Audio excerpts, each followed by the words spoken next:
Okay, great. So now we're recorded. All right, you guys. So welcome to our first series of our first call of our second series.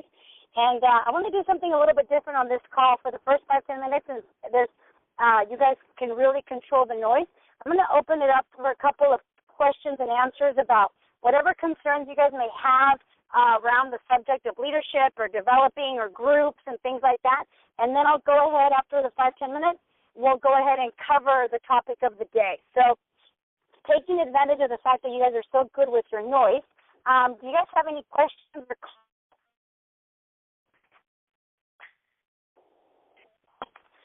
Hey, Karla, this is Abby. I had a question just from that little mini convo we've been having prior to starting the call. How would I move from developing, because I want to get supervisors, how do I move from getting lots of customers, distributors, or like VIP customers, to getting supervisors out of the Fit Club? Or what do you think? How do I gear that, change that up?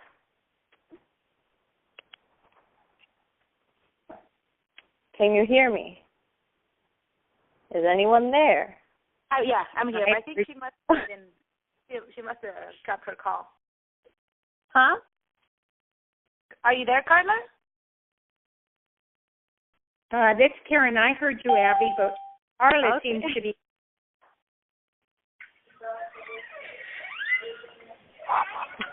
Okay. Abby, until she comes back, when you do get an active person, are they going out and reaching out to others and signing them as members so that they're growing and having customers? They're mostly bringing in people. I'm so sorry, you guys. My call got dropped. I didn't hear a word anybody said. I'm so sorry. Go. Are you there? Hello? Yeah, I'm so sorry. I didn't hear what you said because my call got dropped. Can you repeat the question again? Yes, I was asking how do you move, how do you go from getting just customers and distributors to getting, well, they're not really like VIP customers who sign up to supervisors. So how do you move somebody from being a client to a member to, you guys know, right, that everything will be changed to membership, to members rather than distributors starting this month? Yes. So is that what you're asking, like how to get somebody from going from a client to a member to a VIP, et cetera? Well, I'm not having too much trouble getting people to one, to be VIP customers, right? You know, they sign up because they want the discount. And we've been using the member word for a while. But then they're interested in the business, they kind of see it, and they're like, okay, I'll do the 35. And so most of my people will get to 35, no problem. But then they kind of see from 35 to moving on to supervisor or even qualified producer, it's the end of the world. Never going to reach it. And I know part of me is leadership. I'm not quite developed yet to show people how to get there, but I think it's time. Okay. Great question. Okay, so here's the deal, and this is really going to answer a lot of questions for a lot of people. If your question is how to get people to see the vision of the business, or how to get somebody to see the vision of the product, or how to get somebody to see the vision of the SPSs or the extravaganza or leadership development weekend, here's the first thing all of us need to do, and I include myself because this is something that I think a lot of times we kind of oversee, right? And that is the first thing, more than anything, is you have to look in the mirror. And I'm not just being symbolic, I'm literally being literal, is to look in the mirror and look at what are your views of that topic. What is your view or your attitude or your concept of getting to supervisor? What is your concept? I know that you have been a supervisor for a while, so sometimes we have a tendency to forget. But if you start thinking and looking at, okay, so what is it? What's my attitude or my view towards, do I think that that's something that's attainable and easy? Yeah, it's super easy, no problem. Or is it oh my gosh, if this person gets to supervisor, or if they, order a bunch of products, or if they start doing shake parties or whatever the case may be, do you feel you have the ability, the structure, the confidence, the tool, the system to be able to support them with that, okay? And so that's the first thing we have to look at more than anything. Like, for example, let's say you're wondering, like, how come I can't really motivate people to get to an STS? Well, the first thing you got to look at is, what is your attitude towards that? What is your attitude towards an STS? Are you thinking, oh, an STS is so valuable? Or is your attitude like, oh, my gosh, the STS? It's the same thing every month. Because depending on what your attitude is, believe it or not, that is exactly what you're going to be transmitting to the people that you're talking to. Like, even though you might be saying, oh, this is great, and you might be saying, oh, my gosh, you have to come to this training, you might be verbally saying that, but in the background, the energy that you're transmitting is another. So the first thing you got to look at is that. And when I'm saying, like, I'm reading this book, you guys, I highly recommend it. And it's by Louis Hay, Heal Your Life. And I can't even tell you how amazing this book is. Like, I'm seriously, like, addicted to it. Like, I've been reading it nonstop. And one of the things that it gives you, like, exercises to do, and one of the exercises is literally, like, anytime you want any kind of change, you got to really, like, literally look in the mirror and talk to yourself, because what's going to happen is you're, like, looking into what is inside of, like, your belief system, like, what is subconsciously there. So whether, and this is a perfect topic, because whether it's like getting somebody to supervisor or 500 points or 1,000 points or as STS and leadership development weekend, whatever it is that you're trying to, engage in or have somebody engage in, part of a fit camp or nutritional club, what you're transmitting is more the energy and the belief that you have about that topic, more so than the words you're saying to that person. So does that make sense, Abby? I had you on mute. Yes, it makes sense.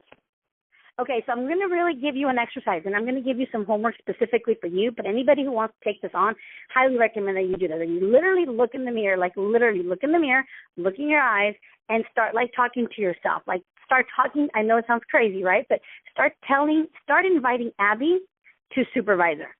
Like, what would you say to Abby to get to supervisor?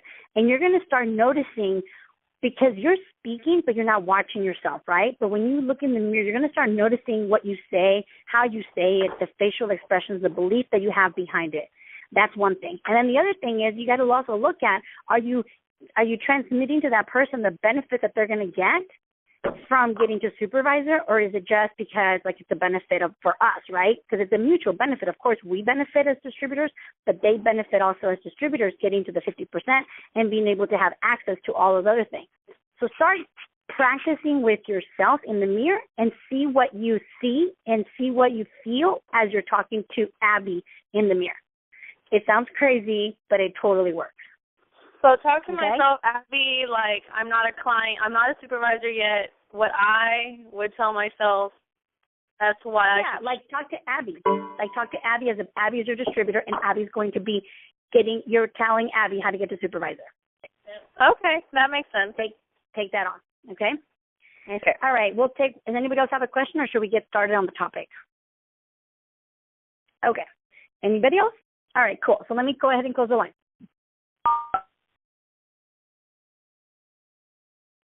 All right, cool. All right, you guys. So I know that you guys have been asking me to give you guys the notes for what I learned with the Dalai Lama, and I have not had a chance to do that. So next week I will definitely do that. So we're going to do today is I'm going to do today what I was going to do next week, and that is we were on the topic on the first series on how to change, and why is it that some people have resistance for change, right? So I'm going to give you the top 10, or there's a couple of them, but the first 10 reasons why people change, okay? So the number one, or why people resist change, And the first one is change. People resist it because it's not self-initiated. What I mean by that is this. A lot of the times people resist change, especially, okay, this is a perfect topic thing with you, Abby. People will start resisting change, especially if they feel that they're being manipulated or convinced or being changed in the way that they're thinking, because this is a new concept for people, whether it's a fit camp or a nutritional club or supervisor, it doesn't matter. Think about the times that you invite somebody to a nutritional club. You're literally giving them the opportunity of having a nutritional breakfast at a very low cost, right? And as you're giving them an invitation, people kind of resist it because they're wondering, like, well, I didn't ask you to invite me to this thing. So when they feel that it's not self-initiated, that they are not initiating that change, they have a tendency to feel like, what do you want from me? Are you manipulating me? Why are you inviting me to this club thing? Or why are you inviting me to a free fit camp? Yeah, right. Why is it free? And they start having these like self-doubts, right? Not because of you being a bad person or you being a manipulative person, but remember, people have thoughts because they're dealing with themselves. So the first reason why people sometimes resist change, whether it's you're inviting somebody to supervisor or you're inviting somebody for a free facial or whatever, is because it's not a change that they self-initiated, that it's a change that you're trying to help them get. So sometimes people, especially if they have a bad past of not trusting people, they'll feel like they're being manipulated or whatever, right? So as a leader, we need to be aware of this. So as we're talking to somebody and they're not shifting, moving, or whatever, understand that a lot of the times it has nothing to do with you, other than they're dealing with themselves. Okay, so that's the first one. Number one is because they feel that the change is not self-initiated. Number two, the reason why people resist change is because the purpose of change is unclear. Like a lot of the times, especially like, for example, this is a perfect question with Abby, who's going to totally go into the topic here. If you're telling somebody, the benefits of getting to supervisor, if they're not shifting, if they're not moving, if they're not willing to change, it's most of the time it's because, again, they're dealing with themselves, but also because they don't understand. It's not clear why they would want to do that. It's not clear why they would want to go, why they would want to add cell activator to their program, right? But if you start giving them the benefits of like, cell activator is going to help you absorb the nutrients better, supervisor is going to help you have all the benefits, but then you speak into their world, like what's important to them, then that will people will start making it clear that the purpose of the change will no longer be unclear. Therefore, their resistance will drop, okay? So again, people a lot of the times they'll resist it because they just don't understand what the change consists of. Number three, another reason why people resist change is because a lot of the times change creates fear of failure. Okay, so this is another thing with your question, Abby. Many times people, 99% of the population wants to live better.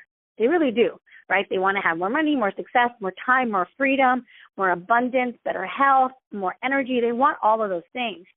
Well, a lot of the times the reason why people don't try is because they're just afraid of failing, especially if they've tried a lot of things in the past, whether they've tried a lot of programs or diets or nutritional plans, whether it's working out or eating better or whatever. If they haven't had success in the past with whatever program or whatever plan that they had, many times what they're dealing with is their own memories of the times they've tried something and didn't succeed. So the reason why people fear change is because they feel that this is going to be another time of them failing. So again, many times it has nothing to do with you. So people want to have a better opportunity, but a lot of the times what they resist doing our business is because they're having to deal with their fears of failure. Okay, even though we are there to support them and help them, at the end of the day, it's really on them, and they know that, right? So that's number three. Number four, the reason why people resist change is because the rewards for change don't match the efforts that are required for the change. So, for example, if the rewards don't match the efforts, people will not feel motivated to change. Okay? So, for example, I give you, when I was doing my bikini competition, okay, the last 2 weeks were like a crucial time for like any little dialing in on the diet, on the sodium, on the salt. It was like a freaking calculator, right? And I'm not going to lie, it wasn't the easiest thing in the world to do. But because the results were more than the efforts that I was putting in, like as I was putting in the effort, I could see my body change.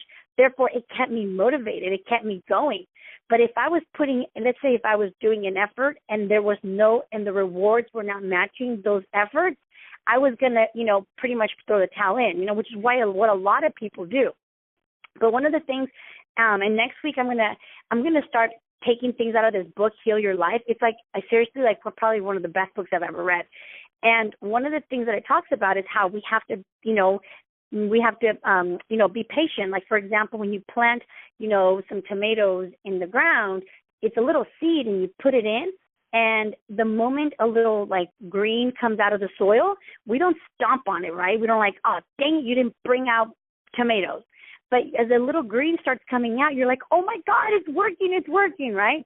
And that's really what we want to show our clients, our team, our people, and more importantly, ourselves, is that as we start seeing the little changes to start celebrating. So for example, if somebody, as a client is, going more to the bathroom, you're like, oh my God, it's totally working. And so you're validating the fact that they're on their way, because we're so good to beat ourselves up. So it's so important that as we start giving people like tasks, whether it's, doing 500 points, and the moment they sell a program, you celebrate them. Every little thing you celebrate so that they see that their efforts are matching their rewards, okay? Or their rewards are matching their efforts. Number 5, people resist change because they're too satisfied with the way things are. And this is something that I think a lot of the times, a lot of people at the tab team status, whether it's SCET team or meal team or even press team or even chairman's club, right, where we sometimes get stuck is because we feel like, and I'll include myself in this, so many times we feel like we're satisfied with the way things are. But this is why we've got to expand our thinking, expand our mind. I was telling the guys last night on the Spanish call is that I got to sit next to Enrique Carrillo, and I asked him, how do you do it, man? How do you just go, if you're like an Energizer bunny, right? And he told me, he goes, you know what, Karla, I really compete with myself. And every time I do something, if I hit 5,000 points, my very first month that I did that, I was like, okay, this month's 6,000. How much more can I do this month? And then the next month, it was like, how much more can I do? Can I beat that record? And his sponsor was like, all right, Enrique, good job. You did 4 supervisors this month. Go for 5 this month. I'm sorry, you did four supervisors last month, go for 5 this month. And then when he did 5, he'd be like, all right, next month, go for 6. And then every month he was going for more and more and more. And that caused him to be competitive with himself. So important. Otherwise, we will get satisfied with either our weight, our health, our finances, with the way things are. It's like, well, and then especially if you start comparing yourself to other people, you're so much better off than other people, right? So especially for that thing, start asking yourself, who are you comparing yourself to?